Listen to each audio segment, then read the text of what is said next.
Hello dears, welcome to the class. നമ്മൾ ഇന്ന് പരിസര പഠനത്തിൻ്റെ മാതൃകാ ചോദ്യപേപ്പറാണ് നോക്കുന്നത്.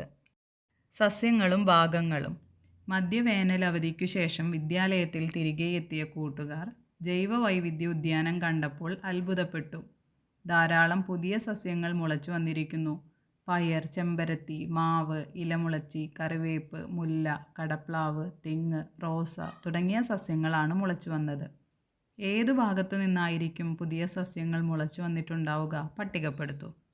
അപ്പോൾ ഇതാണ് പട്ടിക. തെങ്ങ്, മുല്ല, ഇലമുളച്ചി എന്നൊക്കെ തന്നിട്ടുണ്ട്. അപ്പോൾ ഏത് ഭാഗത്തു നിന്നായിരിക്കും അവ മുളച്ചു വന്നിട്ടുണ്ടാവുക? വിത്തിൽ നിന്നുണ്ടാകുന്നത് തെങ്ങ്, പയർ, മാവ്. തണ്ടിൽ നിന്ന് മുല്ല, ചെമ്പരത്തി, റോസാച്ചെടി. ഇനി വേര്, കറിവേപ്പില, കടപ്ലാവ്. ഇലയിൽ നിന്ന് ഇലമുളച്ചി. താഴെ കൊടുത്തിരിക്കുന്ന വാക്യങ്ങളിൽ ശരിയും തെറ്റും ഏതെന്ന് അടയാളപ്പെടുത്തുക. എല്ലാ വിത്തുകളും മുളയ്ക്കാൻ ഒരേ സമയമാണ് എടുക്കുന്നത്. തെറ്റ്. കൂടുതൽ സൂര്യപ്രകാശം ലഭിക്കുന്ന സ്ഥലങ്ങളിൽ സസ്യങ്ങൾ നന്നായി വളരുന്നു. ശരി. വിത്ത് മുളയ്ക്കുമ്പോൾ ആദ്യം ഇലയാണ് വരുന്നത്. തെറ്റ്. എല്ലാ സസ്യങ്ങളുടെയും വളർച്ചാ നിരക്ക് ഒരുപോലെയല്ല. ശരി. 3ാം ക്ലാസ്സിലെ കൂട്ടുകാർ പയർവിത്ത് മുളയ്ക്കുന്നതിനെക്കുറിച്ച് ഒരു പരീക്ഷണം നടത്തുകയായിരുന്നു. ഗ്ലാസിൻ്റെ വശത്തോട് ചേർത്ത് പിടിച്ച പയർവിത്ത് മുളയ്ക്കാൻ തുടങ്ങിയപ്പോൾ അവർ ആദ്യം എന്താണ് കണ്ടിട്ടുണ്ടാവുക? വേരാണോ, ഇലയാണോ, പൂവാണോ, കായാണോ, മുളയാണോ? എന്തായിരിക്കും? പയർവിത്തിൽ നിന്ന് മുള പുറത്തു വന്നു. അതാണ് അവർ ആദ്യം കണ്ടിട്ടുണ്ടാവുക. മഴയളക്കാം. കരുളായി പഞ്ചായത്തിലെ വിവിധയിടങ്ങളിൽ 4 ദിവസങ്ങളിലായി പെയ്ത മഴയുടെ അളവ് രേഖപ്പെടുത്തിയ പട്ടിക താഴെ കൊടുത്തിരിക്കുന്നു. സ്ഥലം ഏതൊക്കെയാണ്? ഭൂമിക്കുത്ത്, വലമ്പുറം, മരുതങ്ങാട്, മുല്ലപ്പള്ളി. ഏറ്റവും കൂടുതൽ മഴ ലഭിച്ച പ്രദേശം ഏതാണ്? വലമ്പുറം, 24 സെൻറ്റിമീറ്റർ. ഏറ്റവും കുറവ് മഴ ലഭിച്ച പ്രദേശം ഭൂമിക്കുത്ത്, 11 സെൻറ്റിമീറ്റർ. ജൂൺ 25-ന് ഏത് പ്രദേശത്താണ് കൂടുതൽ മഴ ലഭിച്ചത്? മരുതങ്ങാട്, 7 സെൻറ്റിമീറ്റർ. ഏതാണ് ശരിയായ പ്രസ്താവന? മഴ അളക്കാനുള്ള ഒരു ഉപകരണമാണ് റെയിൻ ഗേജ്. ആദ്യത്തേത്. രണ്ടാമത്തേത്, റെയിൻ ഗേജിൽ രേഖപ്പെടുത്തുന്ന മഴയുടെ അളവ് എല്ലാ ദിവസവും ഒരുപോലെ ആയിരിക്കും. അപ്പോൾ ശരിയായ പ്രസ്താവന എന്ന് പറയുന്നത് ഒന്നാമത്തേത് മാത്രമാണ്. രണ്ടാമത്തേത് തെറ്റാണ്. മഴ മാപിനിയിലെ സ്കെയിലിൽ അക്കങ്ങൾ അടയാളപ്പെടുത്തുക. സഞ്ചാര രീതികൾ. ശരീരത്തിൻ്റെ സവിശേഷതകളെയും സഞ്ചാര രീതികളെയും കുറിച്ചുള്ള തർക്കത്തിൽ ഏർപ്പെട്ടിരിക്കുകയാണ് കുതിരയും താറാവും. അവരുന്നയിച്ചത് എന്തെല്ലാമായിരിക്കാം? കുതിര പറയുന്നത് ഓടാൻ കഴിയും, 4 കാലുകളുണ്ട്, നടക്കാനും ചാടി ഓടാനും കഴിയും. താറാവ് പറയുന്നത് ചിറകുകളുണ്ട്, വെള്ളത്തിൽ നീന്താൻ കഴിയും, കൂട്ടിച്ചേർത്ത വിരലുകളുള്ള പാദങ്ങളുണ്ട്. ചിത്രത്തിൽ കുറച്ച് ജീവികളുടെ ശരീരഭാഗങ്ങൾ തന്നിരിക്കുന്നു. ഈ ജീവികൾ ഏതാണെന്ന് കണ്ടെത്തി അവർ മാംസാഹാരികളാണോ സസ്യാഹാരികളാണോ എന്ന് വരയ്ക്കൂ. അപ്പോൾ തന്നിരിക്കുന്ന ചിത്രത്തിലെ മാംസഭോജികളായിട്ടുള്ളവരുണ്ട്. ആരൊക്കെയാണ്? സിംഹം, കഴുകൻ, കടുവ. ഇനി സസ്യഭോജികൾ എന്ന് പറയുന്നത് കുതിര, പശു. ശരിയായത് തിരഞ്ഞെടുത്തെഴുതുക. ചിത്രശലഭത്തിൻ്റെ ശരിയായ ജീവിതചക്രം കണ്ടുപിടിക്കാനാണ് പറഞ്ഞിരിക്കുന്നത്. അപ്പോൾ ശരി എന്ന് പറയുന്നത് മുട്ട, ലാർവ, പ്യൂപ്പ, ചിത്രശലഭം. 4ാമത്തേതാണ് ഡി. ജീവികൾ പലതരം. വിവിധ ജീവികളുടെ ചിത്രങ്ങൾ ശേഖരിച്ച് ആൽബം നിർമ്മിക്കുകയാണ് വിനുവും കൂട്ടുകാരും. വീട്ടിൽ വളർത്തുന്ന ജീവികളെ വട്ടത്തിലാക്കൂ. പേരെഴുതി തരംതിരിച്ച് പട്ടികപ്പെടുത്താൻ അവരെ സഹായിക്കൂ. അപ്പോൾ വീട്ടിൽ വളർത്തുന്നത് പൂച്ച, നായ, കോഴി, ആട്, താറാവ്, പശു. ഇവയ്ക്കാണ് വട്ടം വരയ്ക്കേണ്ടത്. വീട്ടിൽ വളർത്തുന്ന ജീവജാലങ്ങൾ എന്ന് പറയുന്നത് പൂച്ച, പശു, കോഴി, നായ, ആട്. താറാവ്. വീട്ടിൽ വളർത്താത്തത് കാക്ക, സിംഹം, ആന, പല്ലി, മരം കൊത്തി, തവള.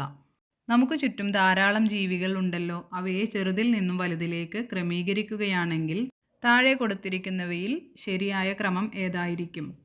അപ്പോൾ ആദ്യത്തേത് ഉറുമ്പാണ്, 4, പിന്നെ പല്ലി, പിന്നെ കോഴി, പശു അല്ലേ? അപ്പോൾ 4, 1, 3, 2. ഇത് വരുന്നത് ഏതാണ്? ഡി ആണ്. ഇവയുടെ പേര് ഈ കോളത്തിൽ എഴുതി ചേർക്കണം.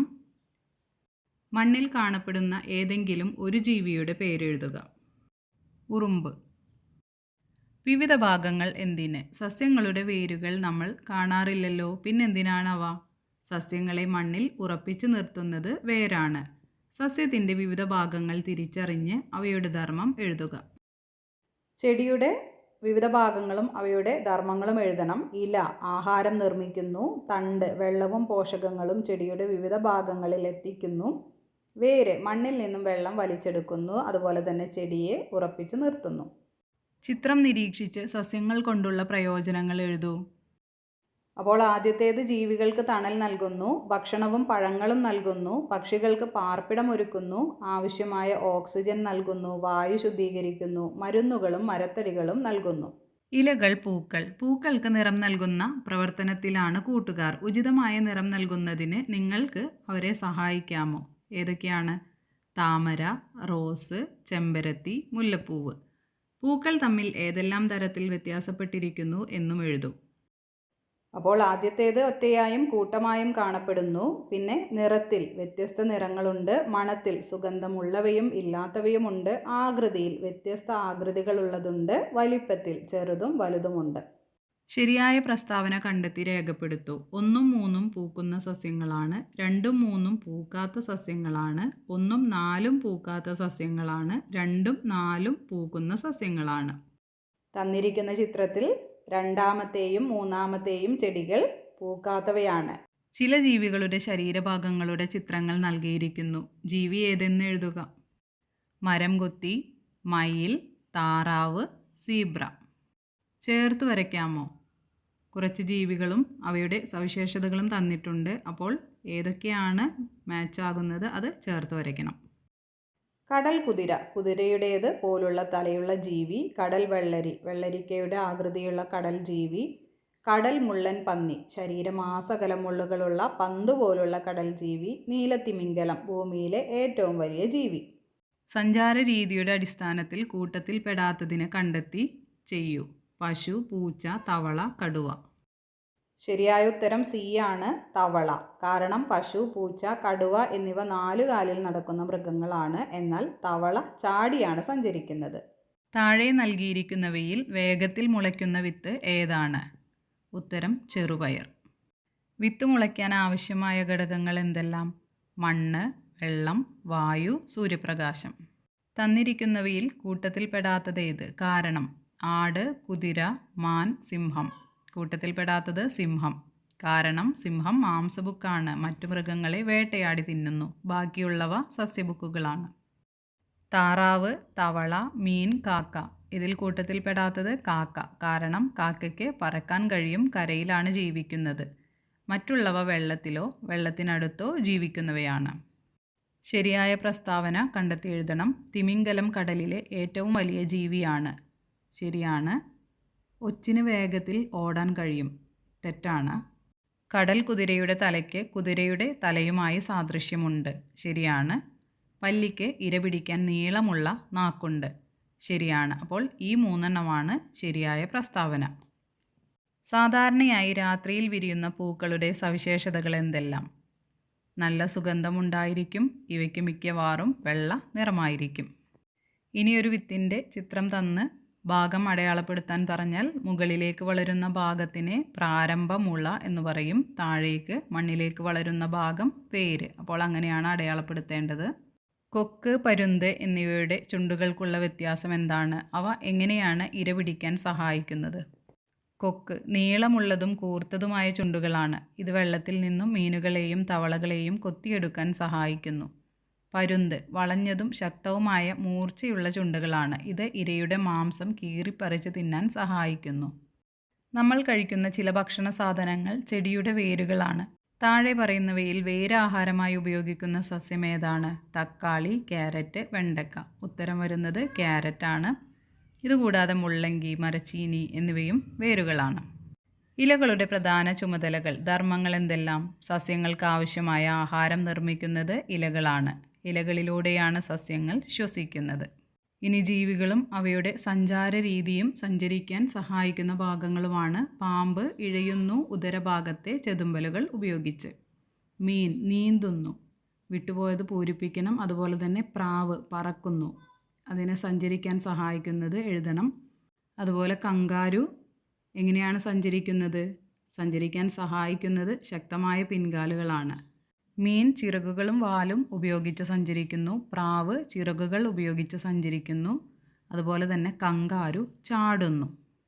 പൂക്കളെയും ഇലകളെയും അവയുടെ മണം കൊണ്ട് തിരിച്ചറിയാൻ നമുക്ക് സാധിക്കും. താഴെ പറയുന്നവയിൽ മണമുള്ള ഇലകൾ ഉള്ള സസ്യങ്ങൾ ഏതെല്ലാം?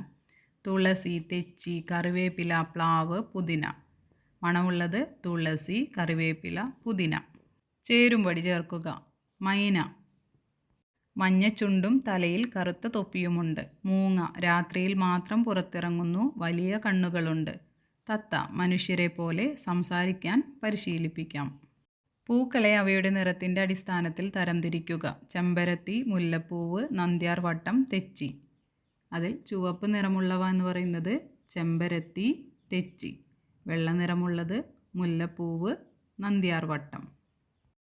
ശരിയോ തെറ്റോ എന്ന് എഴുതുക. പൂമ്പാറ്റകൾക്ക് തേൻ കുടിക്കാൻ നീളമുള്ള കുഴൽ പോലുള്ള നാക്കുണ്ട്. ശരിയാണ്. സിംഹം ഒരു സസ്യബുക്കാണ്. ചെടികൾ മാത്രം തിന്നുന്ന ജീവിയാണ്. തെറ്റാണ്.